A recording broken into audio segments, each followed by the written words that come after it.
Live from downtown Detroit, Local 4 News at 6 starts now. It is Halloween, but winter is trying to nudge it aside. Right now, a storm is pushing through western Michigan. Look at this scene from Holland, covering everything with a few inches of snow. Yeah, that same storm popping up in neighborhoods across Metro Detroit right now, making some residents ask, Devin, are those snowflakes I'm seeing out there? Afraid so. All right, but the answer to that question won't stop trick-or-treaters from Northville or anywhere else across the metro area right now from enjoying this Halloween night. Lions uniform, very good, well-chosen costume. You just saw local kids and parents reaching, though, for a few extra layers instead of umbrellas as the temperatures going to get a little chilly tonight. Good to have you with us for Local 4 News at 6. I'm Devin Skillion. And I'm Damon Fernandez in for Kimberly Gill tonight, but that party is still rocking downtown as Halloween in the D gets underway. This is a live look right now at a trunk or treat event happening right now at the 12th Precinct off 7 Mile.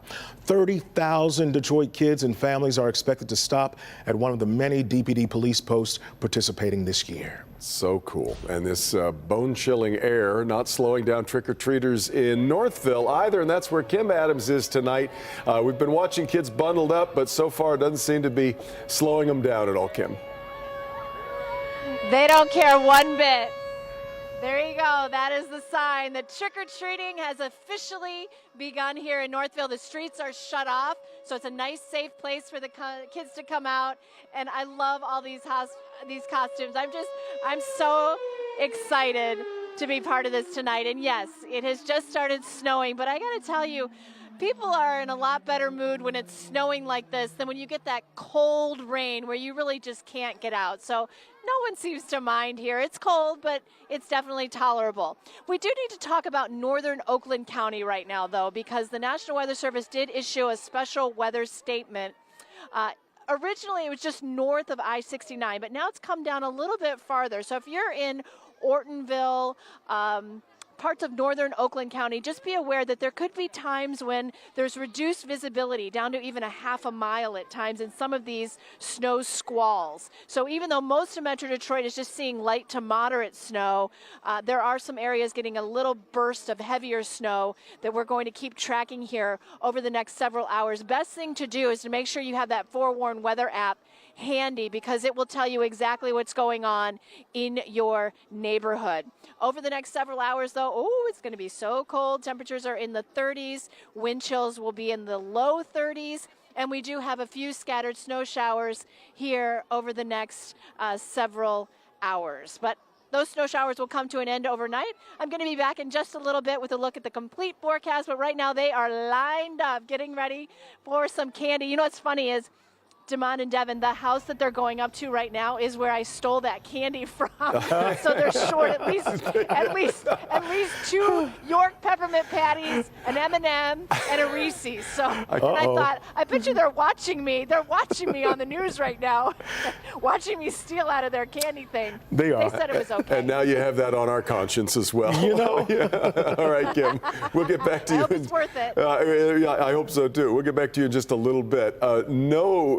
Very different scene over on the west side of the state. I don't have to wait for a white Christmas there. Millions of people seeing their first snow of the season. This is, we got a little bit of a time lapse of the last few hours of the snowstorm here in Holland. And it's even worse. Just to the north of there in Muskegon, the snow got so bad that city officials have had to cancel trick-or-treating tonight. In fact, Consumers Energy has reporting 15,000 people without power in the heavy snowfall. Oh, man. Yeah. It was clear old man winter is knocking on the door, and Metro Detroiters need to be ready. Let's take a live look over Little Traverse Bay. You can see there's already a thin blanket of snow on the ground right now. So down here, Will Jones spent the day with the Washtenaw County Road Commission to see how they're preparing for what's ahead to battle the snow and ice this season. Hey there, Will. Hey, Devin and Damon. It's part of life here in Michigan, the snow and the ice, and those people who are in charge of clearing the roads, that means long hours. And in order for them to do their jobs well, they say they need your help. The Washtenaw County Road Commission is getting prepared for when winter weather hits, and that means making sure their plow trucks are in good condition. Ryan Lewis is a crew leader for the commission. We're doing a dry run inspection where we've prepped the trucks for winter maintenance, got all the plows out. Base from 399 for a radio check.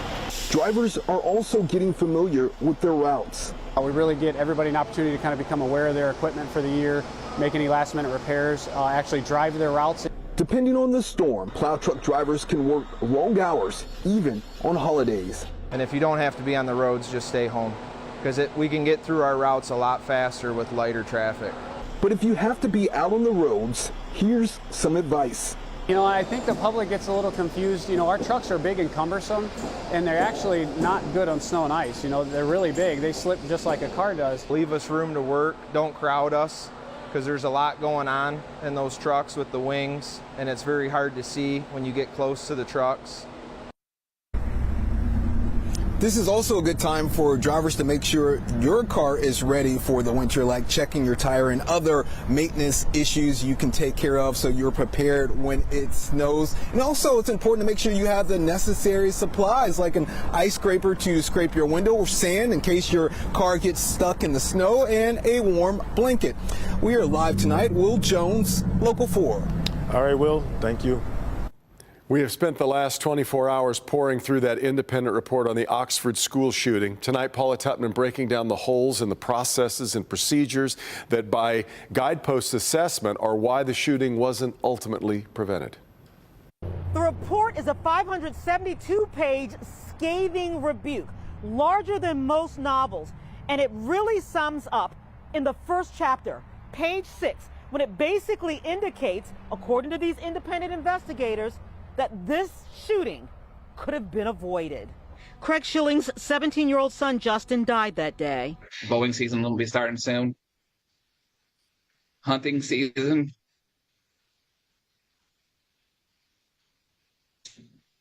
The holidays. It's not a very fun time of year. We're 30 days from the second anniversary. He still finds it hard to breathe every single day. I don't look forward to it anymore, that's for sure.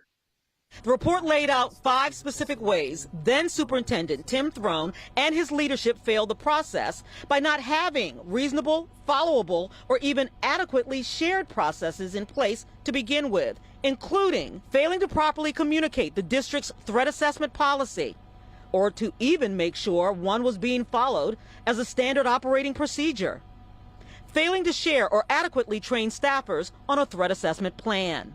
Our protocol is that if we get information from any school personnel, any teacher, any student, any mom or dad that someone's potentially going to self-harm, iterations, or violent against someone else, we need to be in that meeting and looped in so we can make an immediate assessment of what we have to do as next steps. We weren't in any of those meetings. So you should have been in those meetings. Correct. In plain English, had a low bar threshold been fully and properly established and trained on inside the high school, Ethan Crumbly would not have been allowed to return to class when an alarm was raised on his writings, drawings, and demeanor that morning, no matter how loudly his parents protested and demanded he'd be returned to class. And in fact, a Tuesday morning quarterbacking assessment of warning signs missed or ignored all along the way. It's mind-blowing. Megan Gregory's son survived physically. Keegan watched Justin's execution in that bathroom. He ran from flying bullets and is still suffering PTSD. She's been pouring through the document all day and says there are revelations. I always thought after it happened, everyone did everything right during it. And reading the report, seeing the missed opportunities to save Justin and Keegan hurts. To me, that was miss after miss after miss. Certain information is still considered evidence, therefore can't be talked about. Paula Tutman, Local 4. All right, Paula, the school district did send us this statement in response to the report's release, and their statement here reads in part, Guidepost Solutions released their final report to the school system at the same time as to the public. We are beginning the process of carefully studying this report and will share our response once it has been thoroughly reviewed. All right, now to the hug scene around the world. Everyone has been asking, who is this woman? The mystery Lions fan caught on camera hauling Jahmyr Gibbs right into the stands as if they had rehearsed it after his touchdown last night. All right, well, guess what, folks? We found her. And Jacqueline, I bet she is still buzzing right now. That's right. I'm still buzzing, and I was just at the game. So you have to imagine she's on a whole different level today. Everyone blowing up her phone saying, "That's you, that's you." Let's take a look at that video again, because no matter how many times you watch it, it never gets old. You've got rookie Jahmyr Gibbs breaking off for a long touchdown run, and once through the end zone, he leaps into the stands. But it's fair to say he got quite a bit of help from one super fan, Katie Six. She's seen there wrapping her arms around the player and pulling him into the stands as the whole stadium went wild with celebrations. We got to talk to Katie about that surreal moment. Here's what she had to say. Just seeing him coming, and when I look back at the like the replays, I'm just threw my hands out like he was just coming to me. And I mean, you see it happen here and there, but you don't ever think it's going to happen to you. And the fact that it did, I think, is what I'm more shocked about. It was great. It looked like she had some super strength to lift an NFL player up into the stands. I asked her about that. She said she credits the adrenaline of that moment, but she also told me when she woke up this morning, her arms were pretty sore. We're live in Harrison Township. Jacqueline Francis, Local 4. I bet they were sore. Let's hope. Just scooped them up like a baby. All right, thanks, Jacqueline. She really did look like she lifted him, so yeah. Sure did. All right, well, of course, Halloween happens but once a year. The amount of candy collected, though, can last for months. That is not always a good thing. Yeah, next, some steps you can take tonight to curb that sugar rush. And as we go to break, check out these viewers already in the Halloween spirit. Robert Carlo sent us this picture of his granddaughter dressed as Wednesday Addams. Caitlin Kearney and her son going out with their costumes and face paint for this year. Nice black and white was a nice touch on that. And look at these Wonder Women. Riley posing with her Aunt Pat and her dog Nova. And we've also got Emil and Luke from Washtenaw County, two ninjas ready to go fight their way towards some candy. So hope you have a very happy Halloween, but you can keep uploading your photos through my pics at clickondetroit.com or while using the Click on Detroit app, and your pictures could end up just like those did right here on Local 4. Back in a minute.